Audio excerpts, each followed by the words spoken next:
मैं अपने स्कूल में अध्यापिका के रूप में कार्यरत हूँ, जहाँ मैं अपने छात्रों को ज्ञान और मूल्यों की शिक्षा देने का प्रयास करती हूँ। दीपावली के अवसर पर, जो हमारे देश का एक महत्वपूर्ण त्योहार है, मैंने अपने स्कूल की भोजन माताओं को विशेष रूप से शुभकामनाएं देने का फैसला किया था। वे हमारे स्कूल की रीढ़ है, जो हमारे छात्रों को स्वादिष्ट और पौष्टिक भोजन प्रदान करती हैं। लेकिन मेरी योजनाओं को अचानक बदलना पड़ा। मुझे निजी कारणों से छूट इस कारण से अपने स्कूल की भोजन माताओं को दीपावली की शुभकामना देने में असमर्थ थी, जो हमारे लिए बहुत ही दुख था। स्कूल के फिर से खुलने पर मैंने अपने दिन की शुरुआत भोजन माताओं के साथ की। मैंने उनके लिए मिठाइयाँ लेकर आई, उन्हें दीपावली की शुभकामनाएं दी। उनके चेहरे पर खुशी की झलक देखकर मेरा दिल भर आया। उन्होंने मुझे आशीर्वाद दिया और कहा, आप भी हमारे लिए बहुत कुछ करती हैं, आपके बिना हम नहीं रह सकते।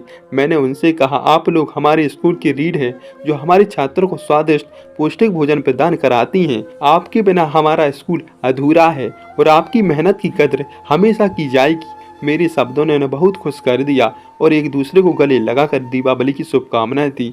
इस पल ने मुझे गहराई से एहसास कराया, हमारे स्कूल में हर व्यक्ति का योगदान है, चाहे वह छात्र हो या अध्यापक हो, भोजन माताएं हो। हमारी टीम में हर सदस्य की भूमिका अनमोल है। हमें एक दूसरे की कदर करनी चाहिए।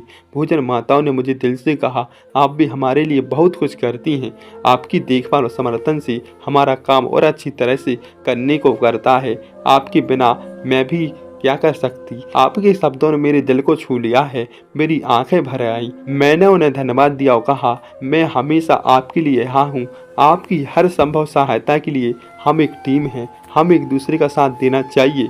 इस पल ने मुझे महसूस कराया कि हमारे रिश्तों की गहराइयाँ, हमारे एक दूसरे के प्रति सम्मान कितना महत्वपूर्ण है। यह अनुभव मेरे हमेशा यादगार रहेगा। इसके बाद मैंने अपने छात्रों को दीपावली की शुभकामनाएं दी। वे बहुत ही उत्साहित थे। मुझे गले लगाकर कहा, हम आपको भी दीपावली की शुभकामनाएं देते हैं। यह पल मेरे लिए बहुत खास था। दीपावली की शुभकामनाएं देने के बाद मैंने अपने काम में लग गई, लेकिन मेरा मन भोजन की माताओं के साथ बिताए गई पलों में ही था। मैंने सोचा कैसे हम उनके लिए कुछ कर सकते हैं। इसके बाद मैंने स्कूल के प्रिंसिपल से बात की, उन्हें बताया हम भोजन माताओं के लिए कुछ करना चाहते हैं। उन्होंने मुझे कहा, आपका विचार बहुत ही अच्छा है, हम कुछ जल्द करेंगे। यह अनुभव मेरे लिए बहुत ही खास थे। मैंने सीखा कि कैसे हम आसपास के लोगों के लिए कुछ कर सकते हैं और उनकी खुशी में शामिल हो सकते हैं। दीपावली की शुभकामना देने का यह तरीका मेरे लिए हमेशा याद रहेगा। इस कहानी से सीखने को मिलता है कैसे हम आसपास के लोगों के लिए कुछ कर सकते हैं, उनकी खुशी में शामिल हो सकते हैं।